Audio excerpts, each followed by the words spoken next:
Welcome, ladies and gentlemen, to my new video where we are going to go over 5 tips that every single Vi player needs to know. Now, they're going to be a little bit different, a little bit out of the ordinary. As she is a little bit of an older champion, I want to cover some kind of out there topics that you might have not seen in other places, so stick around. Now, if you're new to my channel, my name is LowFit. I do educational content, I do guide videos, tip videos, and a bunch of other stuff. I also stream over on Twitch and have a Discord if you want to contact me directly.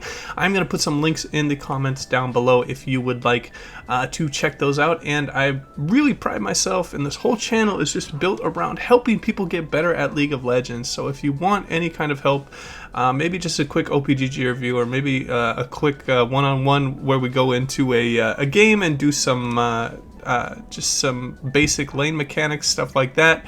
I do offer free coaching at some points on my Discord.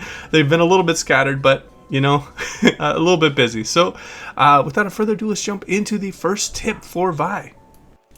Alright, let's jump into tip number 1 for Vi, and this is just going to be optimal Q usage. This is particularly prevalent when I see people playing in low elo and they are trying to play Vi. The common thing they will do is they'll walk into lane and then they're going to charge their Q and look for ACC in that regard. But how you want to use your gap closers pretty much when you're on any jungler.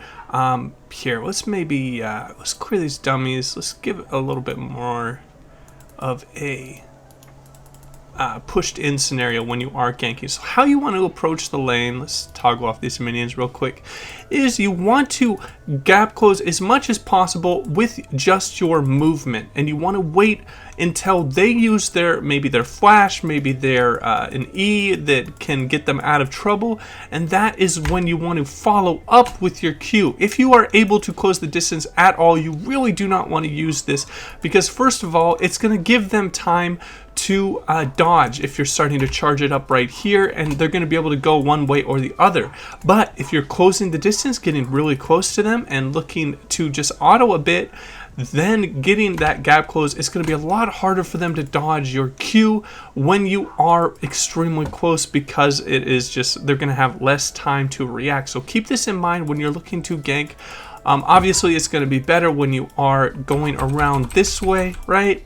And then autoing and then following up with the Q. So just keep this in mind when you're doing your ganks. And then obviously, if you need to guarantee something, maybe you think you're about to get counter jungled and you're past level 6, you can just look to R in and then use your Q. It just really depends on the game, but the basic rule of thumb is do not use your Q unless you have to.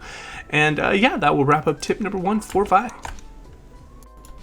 Alright, and tip number 2, when you're playing Vi in the League of Legos, what you want to really have a good understanding of is how, again, it's another Q tip, but this is an extremely important ability for when you're playing Vi. There are a lot of abilities that can counter this when you are charging it up. Something that stops the channels, for example, something like a Cassadin Q can really throw you off. Also, a silence will break the channel that you are throwing out on your Q. So beforehand, right when you see the champion lobby, you want to be like, okay, who can break my Q here in a very easy way, and just really be cognizant of that and wait for them to use, say you're ganking mid lane and there's a Cassadin and he hasn't used his Q. Maybe you want to wait for him to use his Q for him to get a little bit of shielding against your AP mid laner, and then Qing in so it won't get interrupted. I personally do this a lot myself because I have played quite a bit of the solo lanes and played against quite a few Vi's, and I always look to break their Q dash that is just so important for their ganks. So just really understand that this is a very, very important cooldown. It's not as important as something like a Morgana Q where she's useless without it, but she is extremely reliant on this Q for her CC, particularly in the early game pre-6. Her Q is pretty much kind of a make or break ability if you're landing it or not, getting that slight little knock up and getting that really good amount of damage that it provides. And that will wrap up tip number 2 for Vi. Alright, let's get into tip number 3 for Vi. Now, this is particular to her as a champion. I know the other kind of tips are a little bit more general use that can apply to a couple champions, but the really outstanding thing that Vi has is her W that provides such a great amount of maximum health damage as physical, and it just gives a really good amount of attack speed and can do just wonders for your team.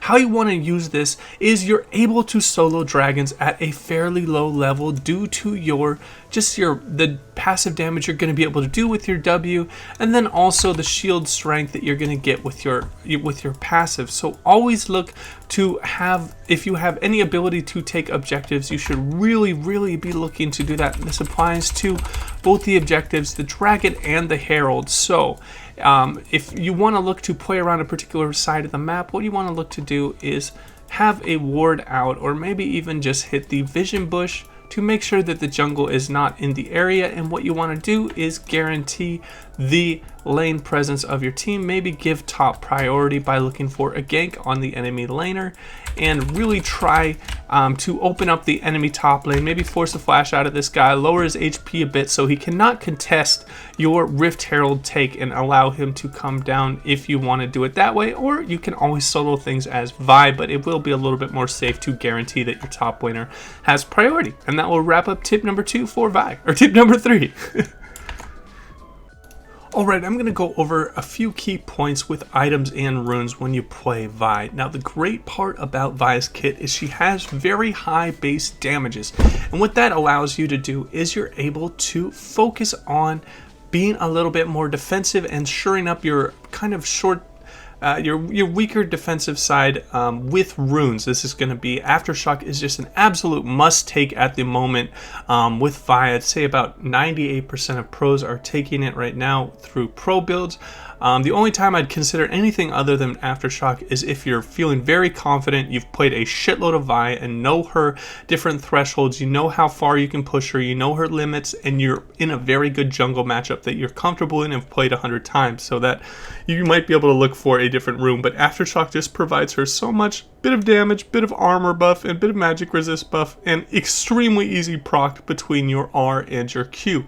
Okay, Shield Bash is also, I think, a little bit pretty common, and then you obviously want to get attack speed through your runes and also through the base stats you can choose, because it really synergizes quite well with her W in the early game. So, with that out of the way with the runes, if you have any questions, you can hit me up in the comments down below. But let's get into the items. What you want to look for when you are playing Vi is you do have to go a little bit aggressive. You cannot be one of those people that just go warrior into full tank, because she needs a bit of damage. That means that she has a pretty expensive build. Trinity Force is just a really big must buy, and Warrior, you can, it's pretty important to get Warrior because you have just 80 scalings on absolutely every single one of your abilities. So after you have these 3 core items, and depending, to swap these out maybe to a Merc Treads or a Ninja Tabby, what you really want to look at is how strong am I in the current game state. Am I able to solo anyone in the game? And you're doing really well. Maybe you want to look into some more offensive items like Black Cleaver or Mom Malmortius, or if you're snowballing extremely hard, you can look for something like a Yomu's to increase the speed and get you closer into the enemy backline. But if you're struggling a bit, some very strong effective items for Vi are the Dead Man's Plate, Sterix, and Guardian's Angel. This is just really good because all of these 2 items provide a good amount of health that are going to synergize quite well with your passive, and it's going to make you extremely hard to burst out. If you have a Sterix gauge, if you have your passive shield up, and if you have a Guardian Angel, it's going to take the enemy team so long to kill you, not even mentioning the Aftershock, which is going to provide a lot of anti-burst for you. You really want to look to secure your lead with defensive items, in my opinion, after you get Triforce. Now, the whole thing with Vi is it might be a little bit of a struggle to get a 3,700 gold item when you are playing a jungler, because you do not have access to the same amount of gold as your solo laner. So how you want to make up for that is you should have pretty good priority around the Scuttle Crabs, and you should be able to look for decent ganks, as she is a pretty good early game ganker. So that will wrap up my tips for runes and items. If you have your own builds, I would love to hear them in the comments down below. Alright, and jumping into the final tip for Vi, I'm going to go over optimal team fighting with Vi. Now, an extremely important part of Vi's kit, in my opinion, is it is extremely telegraphed what she wants to do. It even has a big charging animation. I mean, someone that hasn't even played League of Legends probably knows what's going to happen when this person with huge like gloves and boxing gloves on their hands, or mechanized like gauntlets, if they're charging up, they're probably going to lunge forward and punch you. So what you want to look to do in team fights is come from flanks. Vi is so strong as a flanking champion and diving into the backline. Her whole kit is built around it with her ultimate. So always look to take advantage of the fog of war when you are playing Vi. You're not really a front-to-back team fighter with like something like a Scion or a Malphite would probably just look to protect their front line, where Vi really wants to get off a clutch QR and all of her combo off. So how you're going to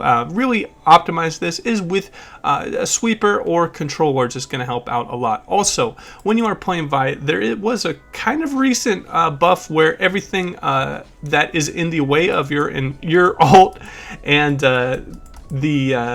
and yourself is going to be knocked the other way. So how you want to look to optimize this is, if they are lined up or if they're really grouped up, you want to put your ult on a backline member. Usually they are going to be a squishy member, and this is going to provide a bit of CC. As you see, they got knocked back so far, and it is a 0.75 second stun, which is so huge. So always look, if they are grouping up, to hit the person in the back with your ultimate, but be extremely careful. If you're getting kited out and they're out of your range and you're taking a lot of free damage, you might want to back off. So those are kind of two of my really big tips to play in team fights with Vi. She does kind of she's not really the best team fighter. She's more of a really good ganker and skirmisher, but she can have really strong team fights if you play them correctly. If you have any questions, comments, I'd love to help you guys out. I really try to be as interactive with you as possible. If you enjoyed the content, please remember to like and subscribe. And as always, take it easy.